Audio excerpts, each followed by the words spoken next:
Angular का project setup तो कर लिया, पर उसके बाद यहाँ पे इतनी सारी फाइल्स और फोल्डर आ गए। ये क्या है? क्या ये सारी फाइल्स इंपॉर्टेंट है? क्या हमें इन सभी फाइल्स के साथ डील करना पड़ेगा, या ये जस्ट कन्फिग्स हैं, हमें इन्हें छेड़ने की कोई जरूरत नहीं पड़ेगी? इस पूरे स्ट्रक्चर में ऐसी फाइल्स और फोल्डर कौन से हैं जिनमें हमारा ज्यादातर काम पड़ने वाला है? क्या आपके माइंड में भी घूम रहे हैं ये सारे सवाल? तो डोंट वरी, इन सभी सवालों का जवाब मिलेगा इस वीडियो में, तो देखते रहिए इस वीडियो को। मेरा नाम है अनूप और आप देख रहे हैं यूएक्स ट्रेंड।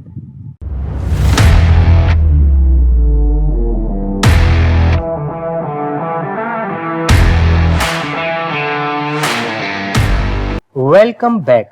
तो दोस्तों अब देखते हैं हम एंगुलर का प्रोजेक्ट स्ट्रक्चर। अब जैसा आप देख सकते हैं यहाँ पे लेफ्ट में काफी सारी फाइल्स और फोल्डर नजर आ रहे हैं। तो अब मैं आपको स्टार्ट करने से पहले ये बता देना चाहता हूँ कि इसमें सिर्फ एक ही ऐसा फोल्डर है जिसमें हमारा सारा काम पड़ने वाला है, जो कि है SRC फोल्डर। ये जो आप फोल्डर यहाँ पे देख रहे हैं SRC, इसी में हमारा सारा काम पड़ेगा। तो ये बहुत इंपॉर्टेंट फोल्डर है हमारे लिए। और इसके अलावा बाकी जो फाइल और फोल्डर आप यहाँ पे देख रहे हैं उनमें आपका ज्यादा कोई खास काम पड़ने वाला नहीं है, बस ये है कि आपको उनकी नॉलेज होना चाहिए। तो मैं ये वीडियो इसीलिए बना रहा हूँ कि आपको अपने प्रोजेक्ट के स्ट्रक्चर के बारे में कोई डाउट ना रहे, कोई कंफ्यूजन ना रहे। तो स्टार्ट करते हैं इसको। अब दोस्तों यहाँ पे सबसे पहला फोल्डर हमें दिख रहा है .एंगुलर। अगर आप इसको एक्सपेंड करेंगे तो आप देखेंगे यहाँ पे ये कुछ कैशे वगैरह के बारे में है। तो ये जो फोल्डर है इसके बारे में आप ज्यादा मत सोचना, ये सिर्फ लोकल पे आता है, आपके रेपो में इंक्लूड नहीं होता। ये जस्ट लोकल कैशे के लिए क्रिएट होता है। प्रीवियस वर्जन्स में ये नहीं हुआ करता था, पर अब जो लेटेस्ट वर्जन है उनमें बाय डिफॉल्ट कैशिंग इनेबल है, जस्ट फॉर डेवलपमेंट पर्पसेस। अब इसके बाद है .VS कोड वाला फोल्डर। तो ये वाला जो फोल्डर है ये प्रोजेक्ट की वर्क स्पेस सेटिंग को होल्ड करता है, तो इसको भी आप इग्नोर कर सकते हो, इसकी भी कोई जरूरत नहीं है। अब इसके बाद है नोड मॉड्यूल का फोल्डर। नोड मॉड्यूल में नोड के सारे मॉड्यूल स्टोर रहते हैं। हम जो भी npm पैकेज को ऐड करते हैं वो यहीं आके सेव होते हैं। जैसा कि आपको याद होगा कि मैंने आपको इसकी प्रीवियस वीडियो में आपको npm का पूरा बताया था कि npm क्या होता है। ये अपने एंगुलर प्रोजेक्ट में हम कोई भी एक्सटर्नल डिपेंडेंसी या फिर एक्सटर्नल प्लगइन को इंस्टॉल करते हैं तो वो होता है नोड का मॉड्यूल, उसे हम नोड का मॉड्यूल कहते हैं। और इसके अलावा जो मॉड्यूल एंगुलर को भी स्टार्ट करने में यूज हो रहे हैं वो भी यहीं पे स्टोर रहते हैं। फॉर एग्जांपल हम चलते हैं किसी कंपोनेंट में, ये हमारा ऐप फोल्डर है, यहाँ पे हम ऐप component.ts में चलते हैं। यहाँ पे आप ऊपर देखेंगे एक लाइन लिखी है, import components from @angular core। अब ये जो एंगुलर कोर है ये क्या है? ये एक नोड का मॉड्यूल है। मैं अगर कंट्रोल प्रेस करके इस पे क्लिक करूंगा तो हम कहाँ पहुंच गए? हम पहुंच गए index.d.ts फाइल में। और ये फाइल कहाँ है? आप देखेंगे ये यहाँ पे लोकेट हो रही है इस फोल्डर में। और ये फोल्डर कहाँ है? ये कोर फोल्डर में है। और ये कोर फोल्डर कहाँ है? एंगुलर के फोल्डर में। और ये एंगुलर का फोल्डर कहाँ है? नोड मॉड्यूल के फोल्डर में। तो मतलब एंगुलर को भी जो मॉड्यूल चाहिए एंगुलर को स्टार्ट करने के लिए वो सारे मॉड्यूल भी स्टोर होते हैं, सेव होते हैं कहाँ पे? नोड मॉड्यूल के फोल्डर में। अब जैसे ये कंपोनेंट है, हम चलते हैं मॉड्यूल में। ये ng मॉड्यूल का ये जो पैकेज है ये भी यहाँ यहीं पे स्टोर है। और ये जो ब्राउजर मॉड्यूल है ये यहाँ स्टोर है। मैं इस पे क्लिक करूंगा तो हम पहुंच जाएंगे इसके फोल्डर में। और ये सब कहाँ है? नोड मॉड्यूल के फोल्डर में। तो ये होता है नोड मॉड्यूल। अब नोड मॉड्यूल के बारे में एक बात और ये है कि ये जो नोड मॉड्यूल का फोल्डर है ये हमारे प्रोजेक्ट में इंक्लूड नहीं होता। इसको हम ऐसे डिलीट भी कर सकते हैं। अगर मैं इसको कर दूंगा डिलीट, तो अब वो फोल्डर हो चुका है यहां से डिलीट। तो मेरा आपको बताने का मतलब ये था कि वो जो नोड मॉड्यूल का फोल्डर है वो आपको अपने प्रोजेक्ट में इंक्लूड करने की कोई जरूरत नहीं है, क्योंकि वो हमारी रेपो में इंक्लूड नहीं होता। फॉर एग्जाम्पल, अगर आपको ये प्रोजेक्ट अपने किसी और टीम मेंबर के साथ शेयर करना है तो आप क्या करोगे? इस फोल्डर की जिप बनाओगे। जैसे ये हमारा फोल्डर है, इसको हम यहाँ पे राइट क्लिक करके इसको जिप बनाएंगे। यहाँ पे हम नाम दे देते हैं प्रोजेक्ट। तो ये जो जिप फाइल है इस फाइल को हम अपने किसी भी और टीम मेंबर के साथ शेयर कर सकते हैं। तो फिलहाल मैं इसको कर देता हूँ डिलीट। तो उसके बाद क्या होगा? जो दूसरा टीम मेंबर है वो इस जिप को एक्सट्रैक्ट करेगा और यहाँ पे इस फोल्डर में लोकेट करते हुए आएगा और वो यहाँ पे कमांड लिखेगा npm install। शॉर्ट फॉर्म में हम npm i कह सकते हैं। तो तो npm i करते ही या फिर npm इंस्टॉल करते ही वो सारे नोड मॉड्यूल यहाँ पे वापस आ जाएंगे। जैसा आप देख रहे हैं नीचे यहाँ पे नोड मॉड्यूल इंस्टॉल हो रहे हैं और ऊपर आप देखेंगे कि यहाँ पे नोड मॉड्यूल का फोल्डर फिर से आ गया है। तो आप ये कह सकते हैं कि ये जो नोड मॉड्यूल का फोल्डर है ये एक इंडिपेंडेंट डिपेंडेंसी है। अब इंडिपेंडेंट डिपेंडेंसी से मेरा मतलब कि हमारा प्रोजेक्ट इस पे डिपेंड तो करता है कि अगर हमारे प्रोजेक्ट में ये वाला फोल्डर नहीं होगा तो हमारा प्रोजेक्ट रन नहीं होगा, पर ये इंडिपेंडेंट है। मतलब आप किसी को भी अगर प्रोजेक्ट दोगे तो वो npm i करेगा तो ये नोड मॉड्यूल फिर से वापस आ जाएंगे। तो इसलिए हमें इसको अपने प्रोजेक्ट में इंक्लूड करने की कोई जरूरत नहीं है। तो ये तो मैंने आपको बहुत ही बेसिक एग्जांपल बताया कि आप जिप करके इस फोल्डर को अपने किसी टीम मेंबर के साथ शेयर कर सकते हैं। पर आजकल जो चल रहा है उसमें क्या होता है कि हम अपने प्रोजेक्ट को किसी रिपोजिटरी पे स्टोर करके रखते हैं, चाहे वो गिटहब हो या गिटलैब हो या बिटबकेट हो, कोई भी रिपोजिटरी पे हम स्टोर करते हैं अपने प्रोजेक्ट को और जो दूसरा टीम मेंबर है वो इस प्रोजेक्ट की रेपो को क्लोन कर लेता है। तो वो जो रिपोजिटरी होती है गिटहब की, वहां पे भी ये वाला फोल्डर जाता नहीं है। तो दोस्तों जिन लोगों को गिटहब, गिटलैब और बिटबकेट वगैरह के बारे में नहीं पता होगा उन लोगों को शायद ये बहुत ज्यादा मुश्किल लग रहा होगा या टेक्निकल लग रहा होगा, पर ये बहुत आसान है। और अगर आपको अभी तक नहीं पता कि गिटहब, गिटलैब और रेपोजिटरी क्या होती है तो आपको ये जानने की बहुत ज्यादा जरूरत है, क्योंकि आजकल यही सब चलता है। तो अगर आपको नहीं पता इनके बारे में तो आप जल्दी से इनकी नॉलेज लीजिए, क्योंकि ये आगे आपके कैरियर में बहुत यूज होने वाले हैं। अब इसके बाद क्या है SRC फोल्डर। तो SRC फोल्डर को हम थोड़ी देर बाद देखते हैं, क्योंकि यही हमारा मेन फोल्डर है। वापस हमें घूम के इसमें आना ही पड़ेगा, तो बाकी की फाइल्स को पहले देख लेते हैं। उसके बाद है यहाँ पे ब्राउजर लिस्ट SRC। ये जो फाइल है ये जस्ट एक कॉन्फ़िग फाइल है जिसमें जो टारगेट ब्राउजर है उनकी लिस्ट को मेंटेन किया हुआ है। आप ये कमांड चलाओगे npx ब्राउजर लिस्ट तो आपको सारे टारगेटेड ब्राउजर शो हो जाएंगे। जैसे मैं क्या करता हूँ, इसको कॉपी करता हूँ और यहाँ पे पेस्ट करता हूँ और एंटर करता हूँ। तो आप यहाँ देख रहे हैं यहाँ पे सारे टारगेटेड ब्राउजर की लिस्ट हमें शो हो रही है कि हम इन ब्राउजर को टारगेट कर रहे हैं। अब मैं क्या चाहता हूँ कि मेरा प्रोजेक्ट सिर्फ क्रोम में चले, तो मैं इन सबको हटा देता हूँ। अब मैं दोबारा ये npx ब्राउजर लिस्ट कमांड चलाता हूँ, इसको कॉपी करता हूँ और यहाँ पेस्ट करके एंटर। तो अब आपने देखा यहाँ पे जितनी भी सारी लिस्ट थी वो सब चली गई। अब यहाँ पे क्या आ रहा है, सिर्फ क्रोम 103। उसके बाद मैं क्या करता हूँ, मैं कंट्रोल Z कर लेता हूँ यहाँ पे। तो मेरा मतलब था कि आपको ये समझाना कि ये फाइल क्या है। तो यहाँ पे क्या है, जितने भी टारगेटेड ब्राउजर है उनकी लिस्ट को मेंटेन किया गया है। तो इसमें आपको कुछ भी करने की जरूरत नहीं है।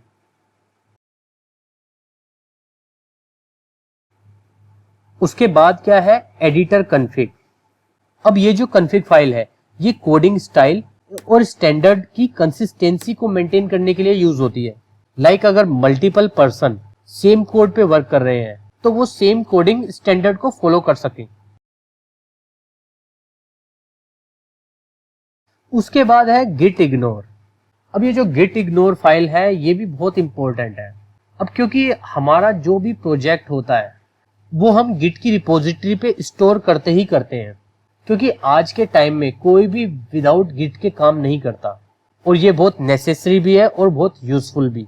अब ये जो फाइल है गिट इग्नोर, जैसा कि इसके नाम से हमें समझ में आ रहा है कि गिट इग्नोर, इग्नोर मतलब इग्नोर करना, किसी चीज को नजरअंदाज करना। अब इस फाइल में क्या क्या होता है, इस फाइल में वो चीज लिस्ट है जिनको हमें इग्नोर करना है। मतलब हमें नहीं, गिट को इग्नोर करना है। मतलब कि जो चीजें हमें गिट पे नहीं पहुंचानी वो फाइलें हमें यहाँ पे मेंटेन करनी है। इसीलिए इस फाइल को कहते हैं गिट इग्नोर। अब जैसे मैंने आपको नोड मॉड्यूल का बताया था, ये जो नोड मॉड्यूल का फोल्डर है, तो हम क्या चाहते थे कि ये जो नोड मॉड्यूल का फोल्डर है, अब क्योंकि इसमें कई सारे फोल्डर है तो ये फोल्डर बहुत हैवी है, तो इस फोल्डर को हमें गिट पे नहीं पहुंचाना। हम चाहते हैं कि हमारा जो प्रोजेक्ट की बाकी फाइल्स गिट पे चली जाए पर ये वाला फोल्डर ना जाए।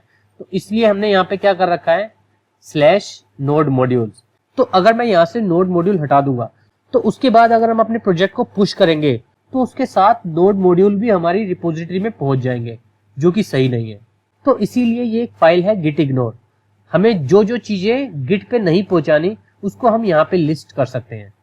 अब जैसे मैं चाहता हूँ कि मेरा एक फोल्डर मैं बना लूँ यहाँ पे टेम्प नाम से, अब मैं चाहता हूँ कि मेरी जो प्रोजेक्ट की जितनी भी टेम्परेरी चीजें हैं, जिनको कोई रेफरेंस मान सकते हैं, कोई डिजाइन आइडिया या कोई इमेज, कुछ भी मैं स्टोर करके रखना चाहता हूँ यहाँ पे, और मैं चाहता हूँ कि वो रिपोजिटरी पे ना जाए, मेरे पर्सनल यूज के लिए, मतलब लोकल यूज के लिए ही रहे। तो मैं ऐसे एक टेम्प फोल्डर बना दूंगा और यहाँ पे क्या करूंगा, /temp। अब मैं इसको सेव कर दूंगा तो ये वाला जो फोल्डर है इसमें मैं कुछ भी रखूंगा तो ये ऊपर रिपोजिटरी में पुश नहीं होगा। अब इसके बाद है angular.json फाइल।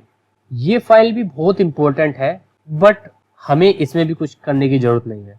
इसके अंदर करंट प्रोजेक्ट से रिलेटेड सारी डिपेंडेंसी और कॉन्फ़िगरेशंस हैं, जिनमें अभी आपको घुसने की कोई खास जरूरत नहीं है। आगे जैसे जैसे आप इसमें सीखते जाएंगे तो आपको ये सब समझ आता जाएगा। उसके बाद है karma.config.ts। ये जो फाइल है ये यूज होती है यूनिट टेस्टिंग के लिए, तो हमें इसमें भी कुछ करने की जरूरत नहीं है। एक तो ये फाइल है और यहाँ पे आप src फोल्डर में देखेंगे test.ts। ये दोनों फाइल यूनिट टेस्टिंग के लिए यूज होती है। अब उसके बाद यहाँ पे आप दो फाइल देखेंगे, एक तो package.json और दूसरा packagelock.json। अब ये क्या है? पैकेज से मेरा मतलब है npm पैकेज।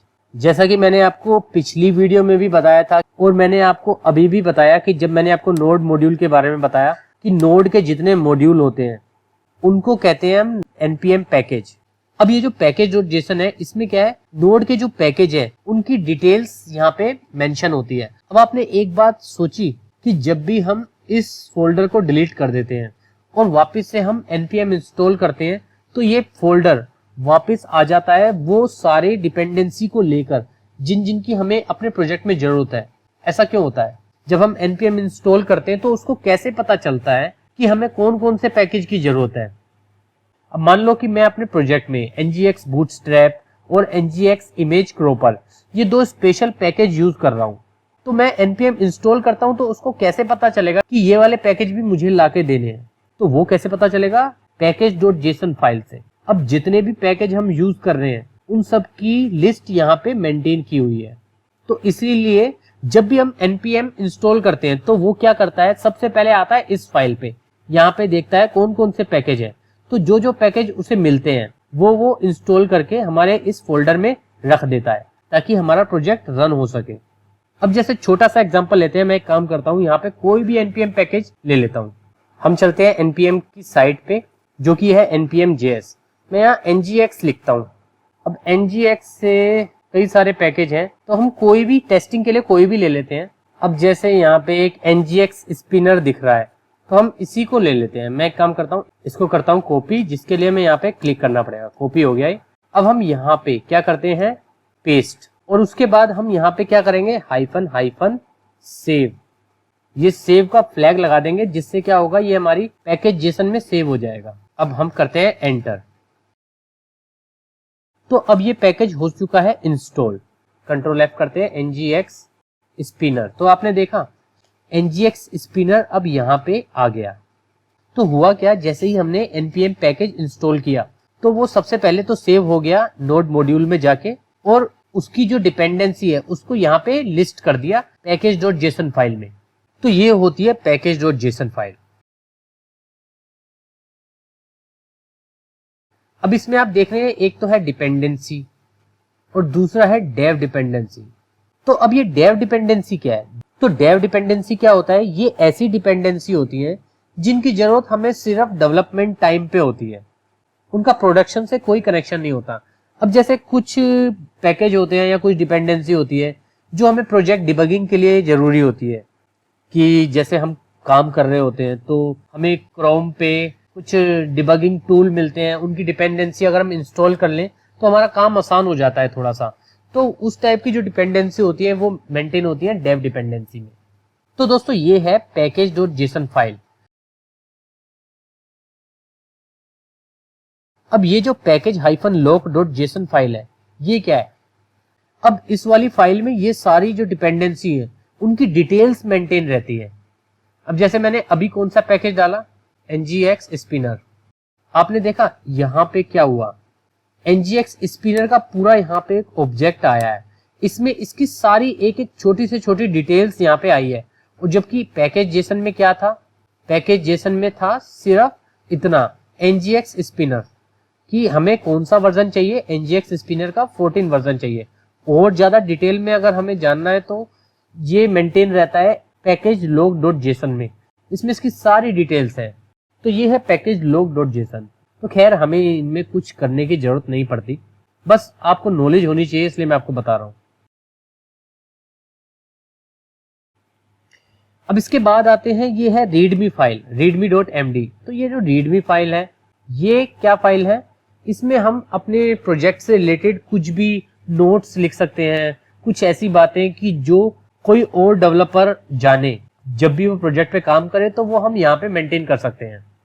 अब जैसे मैं अपना बताता हूँ कि मैं क्या करता हूँ, मैं रीडमी फाइल में ऐसी ऐसी चीजों को मेंटेन करता हूँ कि जैसे मेरा ये प्रोजेक्ट है, अब इस प्रोजेक्ट पे कोई दूसरा मेंबर अगर काम करेगा तो वो क्या करेगा, सबसे पहले अपनी रीडमी फाइल को चेक करेगा। रीडमी फाइल में जो जो इंस्ट्रक्शंस लिखे होंगे उसके बेस पे ही वो काम करेगा कि जैसे हमें डेवलपमेंट पे ये चीज यूज करनी है, प्रोडक्शन पे कोई दूसरी चीज यूज करनी है, या फिर हमें किस कंडीशन में क्या चीज यूज करनी है, प्रोजेक्ट को बिल्ड करते समय किन किन बातों का ध्यान रखना है। तो वो सारी बातें हम लिख सकते हैं यहाँ पे, या फिर और भी कुछ चीज हम नोट करके रखना चाहते हैं इंफॉर्मेशन प्रोजेक्ट से रिलेटेड, तो वो हम रीडमी फाइल में नोट कर सकते हैं। तो ये है रीडमी फाइल।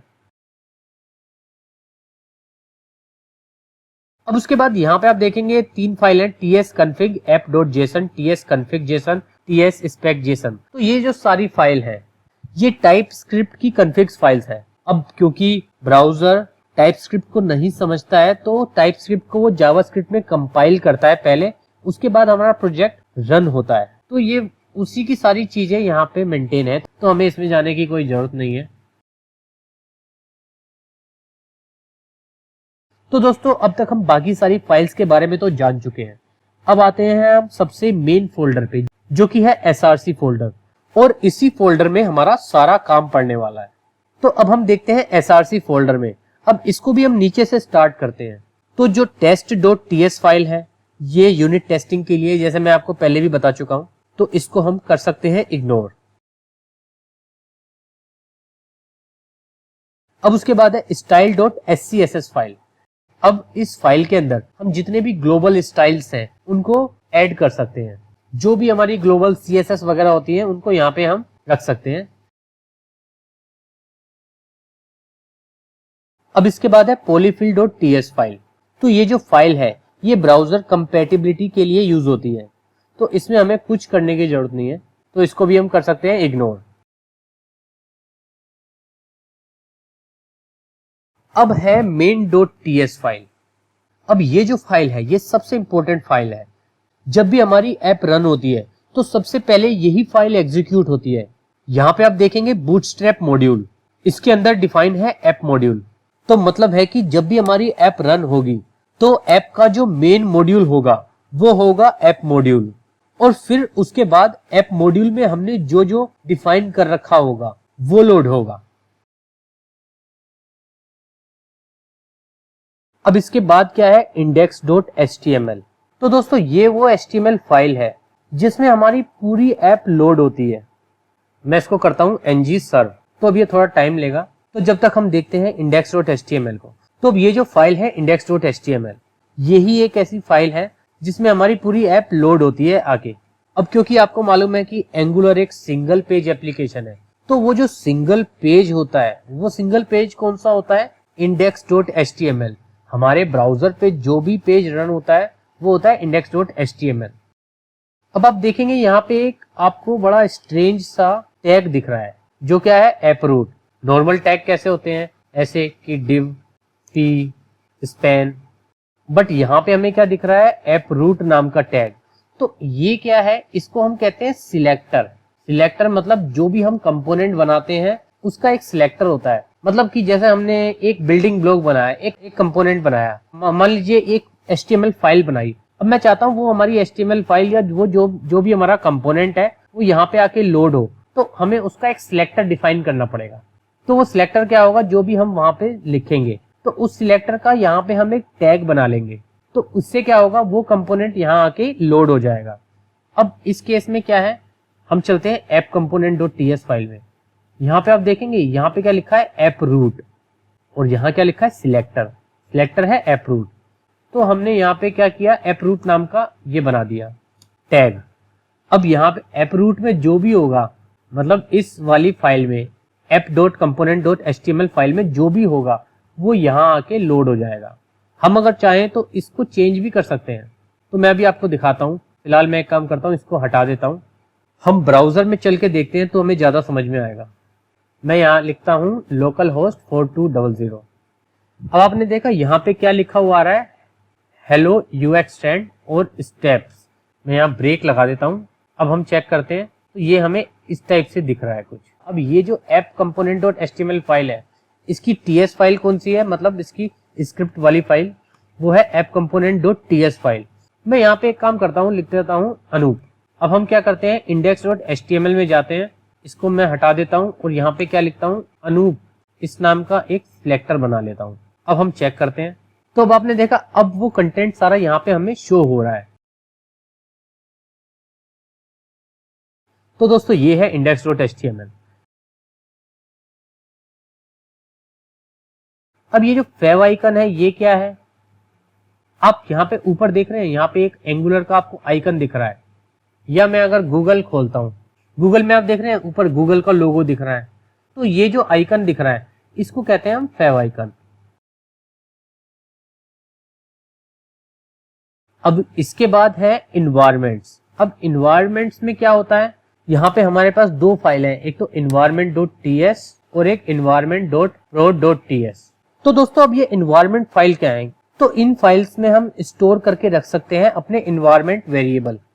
आप यहाँ देखेंगे environment.ts में प्रोडक्शन है फॉल्स और environment.prod.ts में प्रोडक्शन है ट्रू। तो इससे हमें ये समझ में आ रहा है कि ये वाली जो फाइल है ये प्रोडक्शन के जो इन्वायरमेंट वेरिएबल हैं उनको स्टोर करने के लिए है, और ये जो हमारा स्टेजिंग इन्वायरमेंट है उसके वेरिएबल को स्टोर करती है। अब दोस्तों जैसे ये amazon.com की साइट आप देख रहे हैं, तो ये एक लाइव साइट है, यहाँ पे यूजर्स आते हैं और चीजें परचेज करते हैं। पर जब ये साइट को डेवलपर बनाते हैं तो वो डायरेक्ट अपना काम यहाँ नहीं डालते, क्योंकि उन्हें यहाँ डालने से पहले, यहाँ साइट अपलोड करने से पहले उस साइट के हर फीचर को चेक भी करना होता है। तो एक इन्वायरमेंट वो स्टेजिंग का रखते हैं कि जिसपे अपनी वो सारी टेस्टिंग वगैरह सब कर लेते हैं, और जब सब सही होता है तो उसको मूव कर देते हैं प्रोडक्शन इन्वायरमेंट पे। तो ये होता है प्रोडक्शन इन्वायरमेंट और लोकल इन्वायरमेंट, यानी कि स्टेजिंग इन्वायरमेंट, या फिर जिसे आप बोल सकते हो डेव इन्वायरमेंट। तो अब प्रोजेक्ट में हम जो भी एपीआई यूज करते हैं वो प्रोडक्शन के लिए अलग होती है और डेवलपमेंट के लिए अलग होती है, तो उनको हम यहाँ मेंटेन कर सकते हैं। हम यहाँ एक वेरिएबल बनाएंगे एपीआई, और सेम नेम से इसमें भी बनाएंगे प्रोडक्शन में। बस फर्क क्या रहेगा कि प्रोड वाले में हम प्रोडक्शन वाली एपीआई डालेंगे जो कि हमारी वर्किंग एपीआई होगी, लाइव साइट की एपीआई, और यहाँ पे हम लोकल टेस्टिंग के लिए जो लोकल टेस्टिंग वाली एपीआई है उसकी डिटेल यहाँ डालेंगे, ताकि हम अपनी टेस्टिंग इस एपीआई से कर सकें और प्रोडक्शन पे ये वाली एपीआई यूज हो। अब जैसे आप uxtrend.com को देखेंगे तो मैंने भी इसके दो इन्वायरमेंट बना रखे हैं। एक तो ये है जो कि लाइव साइट है, फिलहाल अभी तो काम चल रहा है इस पे, और दूसरा मैंने एक और इन्वायरमेंट बना रखा है इसका, जो क्या है dev.uxtrend.com। तो ये क्या है, इस पे मैं फिलहाल काम कर रहा हूँ, और जब यहाँ पे काम पूरा हो जाएगा तो मैं इसको उठा के डाल दूंगा यहाँ पे। तो इस वाले जो इन्वायरमेंट पे मैं यूज कर रहा हूँ डेव वाली एपीआई, और यहाँ पे यूज कर रहा हूँ रियल एपीआई। तो ये होता है इन्वायरमेंट।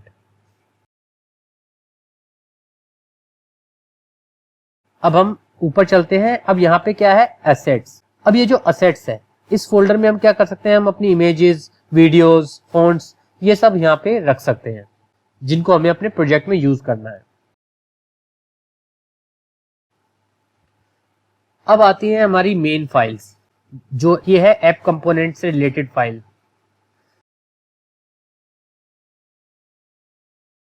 अब सबसे पहले यहाँ पे कौन सी फाइल है, ऐप राउटिंग फाइल। अब राउटिंग फाइल, राउट जैसे मैंने आपको बताया था पिछली वीडियो में, राउट क्या होते हैं कि जैसे हमें अगर अलग अलग पेज बनाने हैं ऐप में कि होम, अबाउट अस, कॉन्टैक्ट, तो वो क्या होते हैं, राउट्स। तो उनको हम यहाँ पे मेंटेन करते हैं। उसको हम कैसे बनाते हैं, यहाँ पे एक ऑब्जेक्ट बना लेते हैं और यहाँ पे लिखते हैं पाथ, जो कि होता है राउट नेम। इसको हम देते हैं होम, और यहाँ पे जो भी कोई कंपोनेंट हम उस पे लगाना चाहते हैं तो उसको यहाँ पे हम एक राउट क्रिएट कर सकते हैं। तो फिलहाल मैं ये हटा देता हूँ। तो ये है वो राउटिंग फाइल।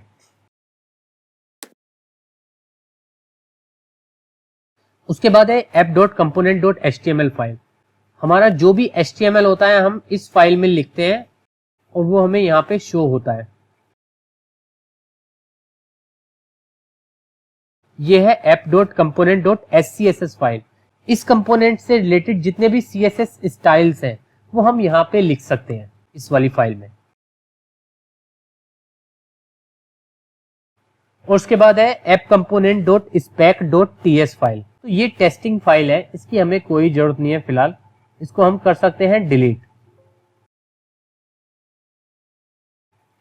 उसके बाद है ये app.component.ts फाइल। अब ये जो ts फाइल है, अब जैसे आप HTML में क्या यूज करते हो, अगर HTML को आपको इंटरेक्टिव बनाना है तो वहां पे आप जावास्क्रिप्ट यूज करते हो, और जावास्क्रिप्ट फाइल को आप index.html में कैसे लगाते हो, आप इस टाइप से लगाते हो स्क्रिप्ट src, और यहाँ पे आप उस JS फाइल का रेफरेंस पास कर देते हो। पर यहाँ पे आपको ऐसा करने की कोई जरूरत नहीं है। आप कोई भी कंपोनेंट बनाएंगे तो उसके साथ में उसकी JS फाइल TS फाइल उसके साथ में बन के ही आएगी। तो इस फाइल में आप सारा इंटरेक्टिव वर्क कर सकते हो। जैसे कि यहाँ पे मैं ले लेता हूँ एक वेरिएबल नेम, एक्चुअली इस वेरिएबल नहीं, इनको यहाँ पे कहते हैं प्रॉपर्टी, क्योंकि आप देख रहे हैं यहाँ पे ये ऑब्जेक्ट ओरिएंटेड यूज हो रहा है। तो यहाँ पे ये एक क्लास है, तो क्लास में जो भी हम लेते हैं उनको कहते हैं प्रॉपर्टी। तो हम बना लेते हैं एक वेरिएबल प्रॉपर्टी नेम। नेम में मैं क्या दे देता हूँ, अनूप। अब इस नेम को मैं करता हूँ कॉपी, और नेम को मुझे यहाँ शो करना है तो मैं क्या करूंगा, यहाँ डबल कर्ली ब्रेसेस में लिख दूंगा नेम। अब हम चेक करते हैं तो यहाँ आ जाएगा अनूप। मैं यहाँ कर दूंगा UX ट्रेंड, तो यहाँ आ गया UX ट्रेंड। तो इस टाइप से ये है इसकी TS फाइल।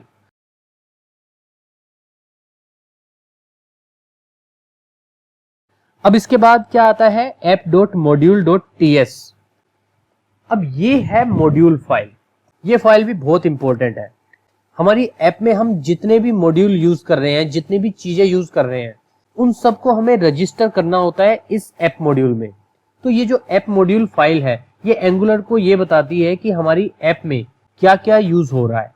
जैसे कि ये हमारी ऐप है, इसमें अगर आप मान के चलो कि हमने कई सारे कंपोनेंट बना रखे हैं और जिनको फिलहाल अभी हम यूज नहीं कर रहे, बाद में जब करेंगे तब करेंगे, लेकिन अभी नहीं कर रहे। तो अभी जो जो हम यूज कर रहे हैं वो हमें कैसे पता चलेगा? तो एंगुलर ये सर्च करेगा कि हमारे ऐप मॉड्यूल में क्या क्या चीजें रजिस्टर है। अब जैसे आप देखेंगे यहाँ पे डिक्लेरेशन के एरे में ऐप कंपोनेंट रजिस्टर है, तो इसका मतलब कि ये ऐप कंपोनेंट हमारी ऐप में यूज हो रहा है। तो क्योंकि अब ऐप मॉड्यूल हमारी एप्लीकेशन का मेन मॉड्यूल है, तो यहाँ पे जो जो मॉड्यूल रजिस्टर होगा, जो जो कंपोनेंट रजिस्टर होगा, जो जो सर्विस या पाइप रजिस्टर होगा, वही हमारी ऐप में आगे यूज होगा। अब जैसे यहाँ पे ऐप कंपोनेंट डिक्लेयर है तो हम ऐप कंपोनेंट यूज कर रहे हैं। मैं अगर यहाँ से ये हटा दूंगा तो ये ऐप कंपोनेंट हमारी एप्लीकेशन में यूज नहीं होगा। इसके अलावा अगर मैं यहाँ कोई कंपोनेंट बनाता हूँ, जैसे मैं मान लीजिए एक कंपोनेंट और बनाता हूँ जिसका नाम मैं रखता हूँ अबाउट कंपोनेंट, जिसमें कि हमारा अबाउट अस का पेज होगा और अबाउट अस का कंटेंट होगा, और उस कंपोनेंट को भी अगर हमें यूज करना होगा अपनी ऐप में, तो सबसे पहले हमें उसे ऐप मॉड्यूल में रजिस्टर करना पड़ेगा। बिना ऐप मॉड्यूल में रजिस्टर किए हम उसको अपनी ऐप में यूज नहीं कर पाएंगे, वो अनयूज्ड होगा।